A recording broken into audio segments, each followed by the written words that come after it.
সারা দুনিয়া আমার বিরুদ্ধে যেতে পারে, আল্লাহর কোরআন আর নবীর সুন্নাহ অনুযায়ী জাতিকে দিক নির্দেশনার পথ থেকে আমাকে বিচ্যুত করতে পারে না।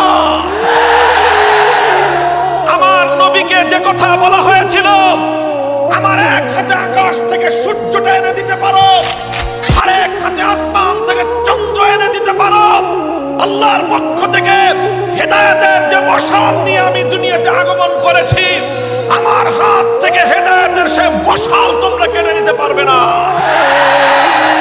গর্দানের উপর তরবারি রাখা হতে পারে, বুকের উপর বুলেটের আঘাত আসতে পারে, জান যেতে পারে, উম্মতকে সঠিক পথে নেতৃত্ব দেওয়ার পথ থেকে আলেম সমাজ সরে দাঁড়াতে পারে না।